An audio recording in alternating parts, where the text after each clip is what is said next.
Best small cap funds की बात तो हम रेगुलर करते ही रहते हैं, लेकिन आज हम वर्स्ट स्मॉल कैप फंड्स की बात करने वाले हैं। प्रेजेंट टाइम में स्मॉल कैप कैटेगरी में लगभग 28 फंड्स अवेलेबल हैं, जिनमें से कि कुछ फंड्स काफ़ी पुराने हैं तो कुछ फंड्स नए हैं। तो आज इस वीडियो में हम उन स्मॉल कैप फंड्स की बात करने वाले हैं जो कि बाकी फंड्स के मुकाबले थोड़े पीछे रह गए हैं, जिसमें कि मेनली हम उन फंड्स को एक्सक्लूड करेंगे जिन्होंने कि लास्ट 3 ईयर्स में अपने बेंचमार्क के रिटर्न्स को बीट नहीं किया है। वैसे देखा जाए तो 3 साल का पीरियड अपने बेंचमार्क इंडेक्स के रिटर्न्स को बीट करने के लिए काफ़ी बड़ा माना जा सकता है। सो यदि कोई एक्टिव फंड ऐसा नहीं कर पाता है तो वो फंड एक अंडर परफॉर्मिंग म्यूचुअल फंड कहलाएगा।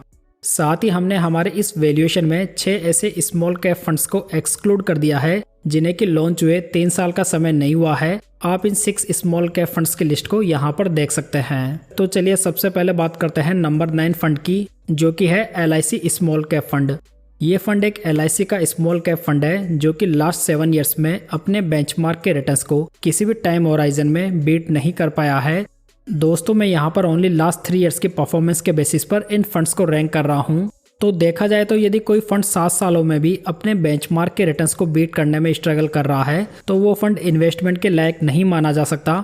साथ ही इस फंड का एक्सपेंस रेशियो भी 0.92% है, जो कि काफ़ी हायर साइड पे है।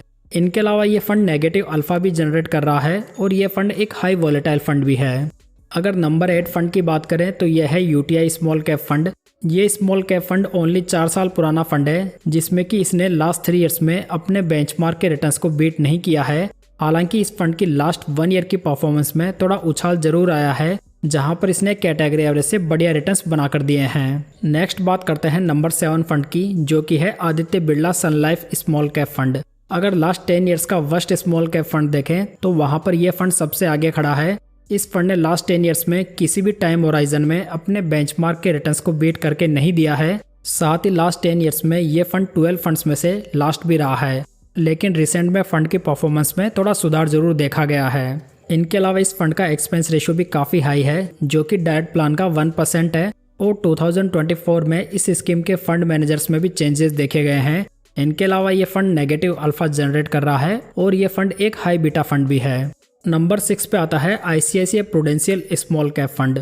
ये फंड वैसे काफ़ी पुराना और एक रेपुटेड फंड है, लेकिन पिछले 3 साल में ये फंड भी बेंचमार्क बेटिंग रिटर्न्स नहीं बना पाया है। साथ ही लास्ट 10 ईयर्स में भी 12 फंड्स में से इसकी रैंक 9th रही है। हालांकि ये फंड एक लो बीटा फंड जरूर है, जो कि इसके पक्ष में जाता है। दोस्तों यदि आपको यहाँ तक इन्फॉर्मेशन पसंद आई हो तो वीडियो को लाइक और चैनल को सब्सक्राइब जरूर कर लीजिएगा। चलिए नेक्स्ट बात करते हैं नंबर 5 फंड की, जो कि है यूनियन स्मॉल कैप फंड। ये फंड भी लास्ट 5 ईयर्स में अपने बेंचमार्क के रिटर्न्स को बीट करने में नाकाम रहा है, जहां पर इसकी रैंक 22 फंड्स में से 20 रही है। वैसे ये फंड बहुत पुराना है, बावजूद इसके AUM में कोई भी खास ग्रोथ नहीं देखी गई है। यूनियन स्मॉल कैप फंड में भी आपको high expense ratio, negative alpha और फ्रिक्वेंट फंड मैनेजर चेंजेस जैसी प्रॉब्लम्स दिखाई देगी। नेक्स्ट बात करते हैं 4th वर्स्ट फंड की, जो कि है कोटक स्मॉल कैप फंड। वैसे दोस्तों ये फंड स्मॉल कैप कैटेगरी का काफ़ी पुराना और एक बहुत ही बेहतरीन फंड रहा है, जिसने कि लास्ट 10 ईयर्स में मोर देन 19% के एनुअलाइज रिटर्न्स बनाकर दिए हैं। लेकिन दूसरी ओर फंड लास्ट 3 ईयर्स से अपने बेंचमार्क और कैटेगरी एवरेज दोनों को बीट करने में स्ट्रगल कर रहा है। साथ ही रिसेंट में फंड की डाउनसाइड प्रोटेक्शन देने की कैपेसिटी में भी थोड़ी गिरावट देखी गई है। अगर फंड की यही परफॉर्मेंस जारी रहती है तो आने वाले समय में फंड के रिटर्न्स और खराब हो सकते हैं। नेक्स्ट बात करते हैं नंबर 3 फंड की, जो कि है SBI स्मॉल कैप फंड। इस स्मॉल कैप फंड को आपको इस लिस्ट में देखकर जरूर ताजुब हुआ होगा। वैसे ये फंड लास्ट 10 ईयर्स का number 2 best small cap fund रहा है, लेकिन SBI small cap fund last 5 years से कंटिन्यू बेसिस पर बेंचमार्क और कैटेगरी एवरेज से कम रिटर्न्स बनाकर दे रहा है। ओवरऑल फंड के रिटर्न्स तो बढ़िया हैं, लेकिन किसी भी एक्टिव फंड का 5 साल से अपने बेंचमार्क के रिटर्न्स को बीट नहीं कर पाना बहुत ही बड़ा नेगेटिव बन जाता है। हालांकि दूसरी ओर ये फंड इस कैटेगरी का सेकंड लोएस्ट वॉलेटाइल फंड जरूर है। अगर आप SBI स्मॉल कैप फंड का डिटेल में रिव्यू देखना चाहते हैं तो आप ये वीडियो चेकआउट कर सकते हैं, लिंक आपको आई बटन में मिल जाएगा। बात करते हैं नंबर 2 वर्स्ट फंड की, जो कि है Canara Robeco small cap fund. ये स्मॉल कैप फंड 6 साल पुराना फंड है, जिसने कि शुरुआत में तो बहुत ही बढ़िया रिटर्न्स बनाकर दिए थे।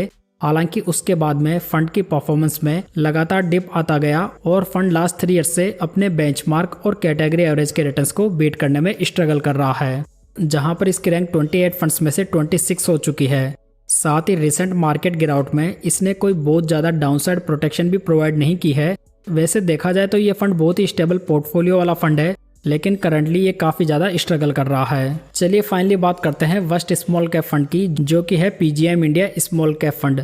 ये फंड ओनली 4 साल पुराना फंड है, लेकिन जब से ये फंड लॉन्च हुआ है लगातार अंडर परफॉर्म करता हुआ नजर आ रहा है।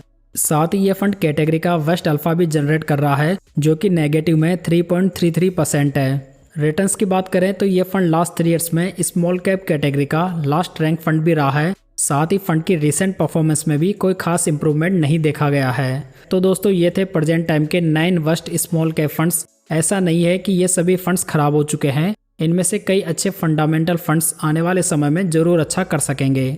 तो दोस्तों ये थी आज की जानकारी। उम्मीद करता हूँ कि ये आपको पसंद आई होगी। वीडियो अच्छा लगा हो तो इसे लाइक, कमेंट और शेयर जरूर कीजिएगा। साथ ही इस चैनल को सब्सक्राइब जरूर कर लीजिएगा। तो चलिए दोस्तों फिर मिलते हैं किसी नई जानकारी के साथ।